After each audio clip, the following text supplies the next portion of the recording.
Pada kesempatan kali ini saya akan menjelaskan mengenai permasalahan penentuan fasilitas supply dan alokasi dari fasilitas supply tersebut ke area demand tertentu. Jadi, dalam supply chain, fasilitas supply itu bisa berupa plant atau pabrik atau merupakan suatu distribution center, di mana dari fasilitas supply tersebut barang bisa dikirim. Nah, pada contoh kasus ini, kita akan membahas mengenai bagaimana permasalahan tersebut bisa diselesaikan. Jadi, pertama-tama kita menentukan terlebih dahulu variabel keputusan. Pada permasalahan penentuan lokasi fasilitas supply dan alokasi dari fasilitas supply ke area demand tertentu, keputusan yang kita ambil itu yang pertama, itu adalah keputusan apakah kita akan membuka fasilitas supply tersebut. Ya, ini variabel keputusan yang pertama. Kemudian variabel keputusan yang kedua adalah alokasi dari suatu fasilitas supply tertentu ke area demand tertentu. Nah, jika kita ingin menyelesaikan permasalahan tersebut dengan menggunakan solver Excel, maka kita pertama-tama membuat tabel seperti ini ya, yang berisi variabel keputusan. Oke, jadi kalau kita ditanya berapa jumlah variabel keputusannya, berarti ini ya sel G15 ini satu variabel keputusan sendiri. G16 satu variabel keputusan sendiri. Jadi untuk contoh permasalahan penentuan fasilitas lokasi dan alokasi, jika lokasi supply-nya itu ada 5 dan area demand yang dipenuhi juga ada 5, maka jumlah decision variable kita sudah berapa ini? 25 decision variable ditambah keputusan membuka atau tidak membuka. Berarti ini ditambah 10 variabel keputusan lagi. Berarti ada 35 variabel keputusan. Seperti itu ya. Memang tipe keputusannya 2, tapi jumlah variabel keputusannya itu ada 35. Nah, untuk menyelesaikan permasalahan ini, data apa yang perlu kita siapkan? Yang pertama, karena kita akan memutuskan apakah akan membuka fasilitas supply di suatu lokasi tertentu, gitu. Maka kita memerlukan data mengenai fixed cost. Fixed cost itu misalkan terkait dengan biaya investasi untuk pembukaan suatu fasilitas supply. Ya, misalnya beli tanah, membangun bangunan, seperti itu. Ya, atau misalnya menyewa, ya, membeli kendaraan untuk distribusi barangnya, seperti itu. Nah, kemudian yang kedua itu adalah biaya transportasi dari fasilitas supply ke area demand. Kemudian kita bisa tambahkan beberapa biaya yang lainnya. Misalkan kalau fasilitas supply-nya itu adalah pabrik, berarti kita bisa tambahkan biaya produksi misalnya atau production cost. Tapi pada contoh ini saya mengambil secara umum misalnya saya menyebutnya biaya operasional. Nah, pada prakteknya semua biaya-biaya ini itu ya harus dihitung, tidak boleh diasumsikan, ya, seperti itu.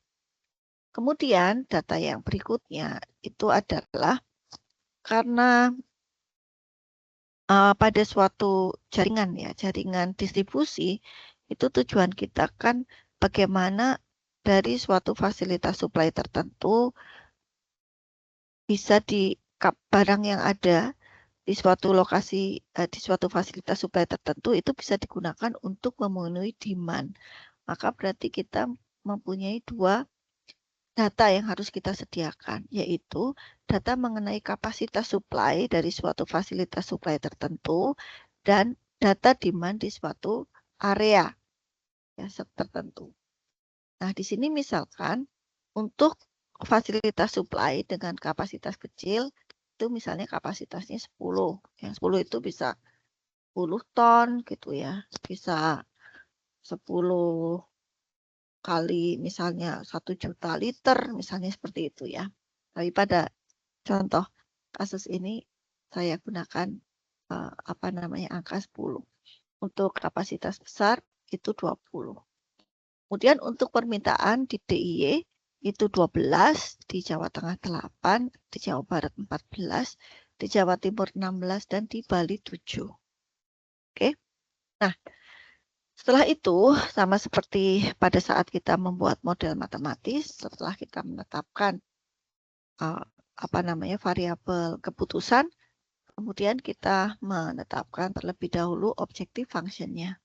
Nah, pada contoh kasus ini, misalnya objektif fungsinya adalah misalnya meminimasi biaya distribusi. Saya tulis ya, biaya distribusi. Di mana biaya distribusi itu terdiri dari apa? Biaya distribusi itu terdiri dari biaya fixed cost, dan biaya operasional dan transportation cost dari satu wilayah ke wilayah yang lainnya. Nah, ekspresinya seperti ini. Jadi, sum produk B15 sampai F19 itu demand ya, dikalikan dengan B5 sampai dengan F9. Kita lihat B15 sampai F19 itu kan aliran barang dari suatu fasilitas supply ke suatu demand tertentu. Berarti kalau misalnya di DIY ini ada aliran barang 5, berarti biaya transportasinya kan 5 dikalikan dengan biaya operasional dan transportation cost dari DIY ke DIY. Ya, maka kita menggunakan ini rumus sum product. Ya, perkalian matriks ya, sum produk itu untuk perkalian matriks. Paham ya sampai di sini? Kemudian yang berikutnya itu adalah biaya fixed cost. Biaya fixed cost itu kan ada 2 kondisi ya. Tergantung apakah yang akan dibuka itu plan yang besar atau apakah yang akan dibuka itu plan yang kecil.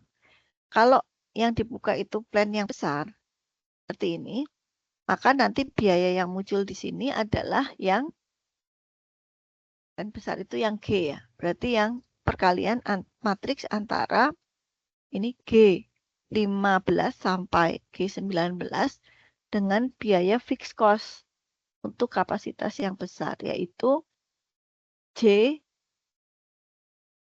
sampai dengan J9. Berarti ini kebaliknya. Kalau yang besar itu malah yang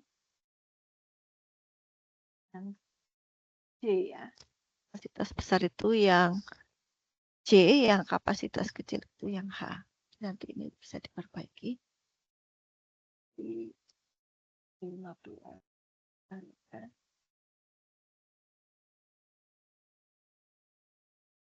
Yang besar itu cost-nya yang I ya.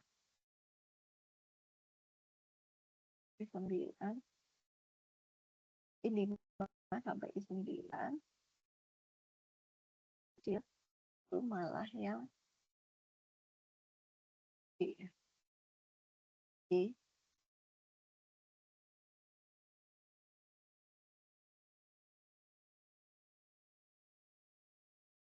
Ya, ini biaya untuk distribusinya. Nah, setelah itu ada constraint, batasannya apa? Tentu saja yang pertama itu semua demand harus terpenuhi. Semua demand harus terpenuhi itu kan berarti apa? Kapasitas dari plan atau DC yang dibangun itu harapannya bisa digunakan untuk memenuhi semua permintaan pada suatu area demand tertentu.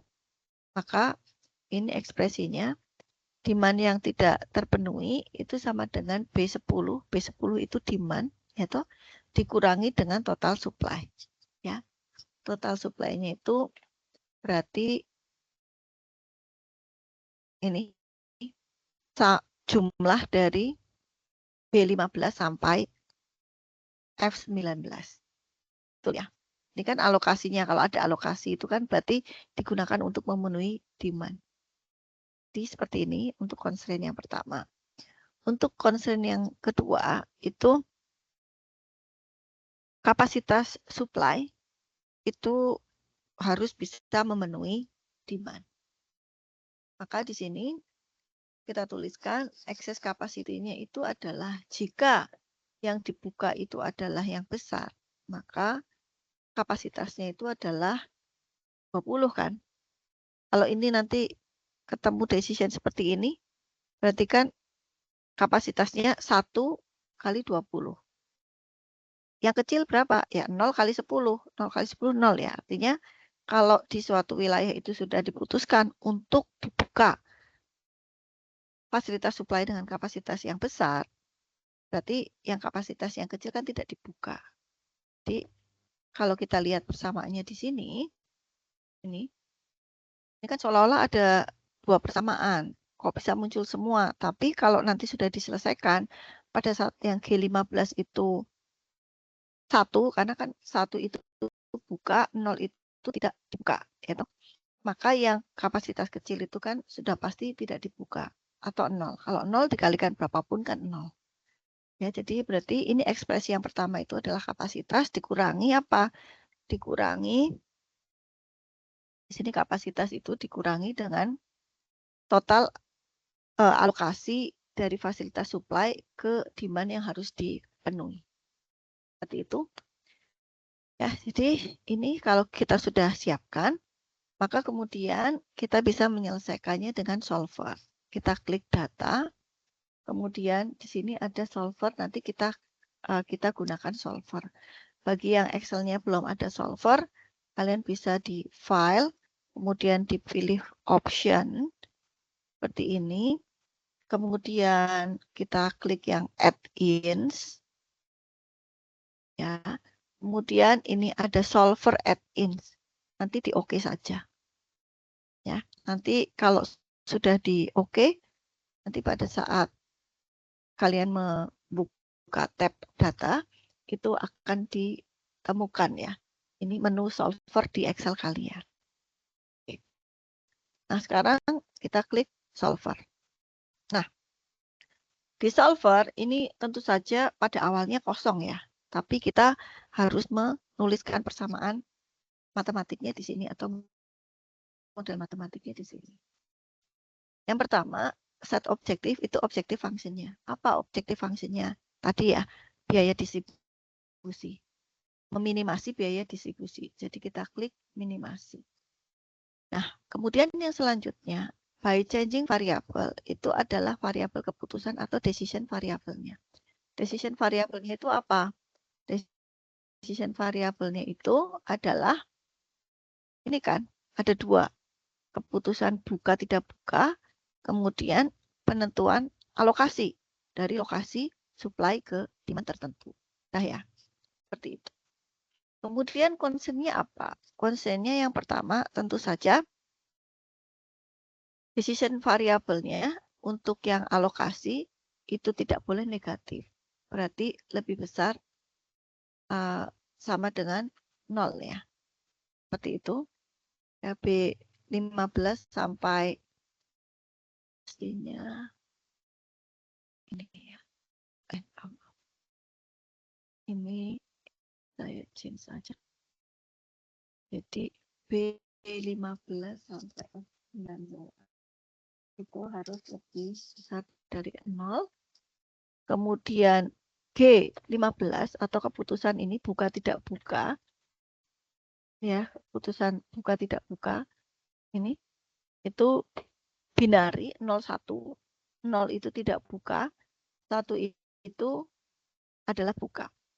Maka dipilih binari. Kalau dipilih integer, itu nanti keputusannya ya semua bilangan integer ya, bisa 1, 2 gitu. Muncul di situ. Padahal yang kita inginkan itu kan 0 artinya tidak membuka fasilitas, 1 artinya membuka fasilitas. Itu. Kemudian yang berikutnya itu adalah constraint bahwa demand yang tidak terpenuhi itu tidak boleh ada demand yang tidak terpenuhi. Maka di sini B31 sampai F31 itu sama dengan 0. Artinya semua demand harus terpenuhi. Kemudian yang berikutnya itu ekses kapasitas. Ya, ekses kapasitas. Jadi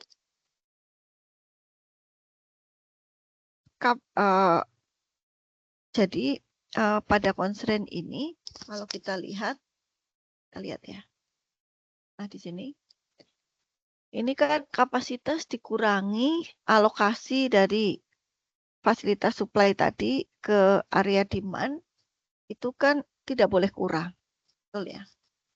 Maka di sini kita gunakan ekspresi bahwa B25 sampai B29 lebih besar daripada 0. Kemudian setelah kita selesai menuliskan persamaan ini, maka kita pilih select a solving method. Di sini ada GRG nonlinear, simplex LP, evolutionary. Kita pilih yang simplex linear programming. Kita ingat ya, dulu di mata kuliah penelitian operasional, mahasiswa diajarkan penggunaan teknik simplex untuk menyelesaikan permasalahan linear programming. Nah, di solver Excel, langkah demi langkah yang sudah kita dulu pelajari ya, secara manual untuk menyelesaikan problem LP dengan simplex itu kita bisa selesaikan dengan bantuan solver. Nah, setelah itu kita klik solve. Oke, kita tunggu beberapa saat. Kita lihat kalau sudah selesai kita ada tulisannya solver found a solution, all constraint and optimality condition are satisfied. Kemudian kita klik OK. Ya, kita lihat di sini ya. Demand yang tidak terpenuhi itu 0. Tidak ada kapasitas yang kurang, malah ada kapasitas yang lebih, yaitu di fasilitas supply di Bali, yaitu 3. Biaya distribusi 20.451. Kemudian decisionnya yang pertama, untuk DIY itu diputuskan tidak ada fasilitas lokasi yang dibangun. Tetapi untuk memenuhi kebutuhan di DIY, ternyata itu disuplai dari fasilitas di Jawa Tengah. Jadi fasilitas di Jawa Tengah yang diputuskan adalah membuka plan dengan kapasitas yang besar untuk memenuhi permintaan di DIY dan di Jawa Tengah. Kemudian untuk di Jawa Barat itu juga tidak ada plan yang dibangun. Kemudian untuk memenuhi kebutuhan di Jawa Barat itu ternyata kalau berdasarkan ini ya operational dan transportation cost yang sudah kita buat ini untuk memenuhi kebutuhan di Jawa Barat itu dipenuhi oleh plan di Jawa Timur dan plan di Jawa Timur atau DC di Jawa Timur itu juga memenuhi demand di Jawa Timur. Kemudian untuk plan atau DC di Bali itu juga diputuskan dibuka dengan kapasitas 20, ya kapasitas besar, kemudian digunakan untuk memenuhi permintaan di Jawa Barat dan Bali. Jadi karena kapasitas besar itu 20, kemudian untuk permintaan di dua area ini 17, maka ada excess capacity. Nah, excess capacity ini itu bisa dimaknai sebagai potensi untuk misalnya melakukan market expansion ya karena kalau ada excess capacity itu kan berarti kita sudah mengeset fasilitas supply kita 20 tapi permintaannya masih 17.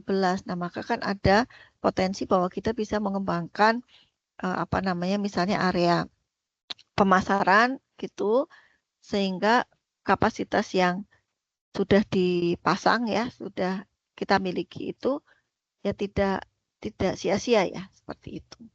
Oke. Nah, mungkin ada yang bertanya, wah ini kalau realnya ya aneh Bu, misalnya masa kapasitas apa fasilitas supply di Bali digunakan untuk memenuhi kebutuhan di Jawa Barat, kan jaraknya jauh. Nah, sekali lagi karena ini kebetulan datanya hipotetik seperti itu, jadi memang bisa muncul hasil seperti ini. Tapi kalau misalnya pada prakteknya itu kan kita memang benar-benar menghitung ya biaya transportasi dari Bali ke Jawa Timur, dari Bali ke Jawa Barat, dari Bali ke Jawa Tengah, dari Bali ke DIY seperti itu. Ya. Jadi sekian yang bisa saya sampaikan ya terkait dengan penentuan lokasi fasilitas supply dan alokasi dari fasilitas supply ke area demand tertentu. Selamat mencoba ya. Terima kasih.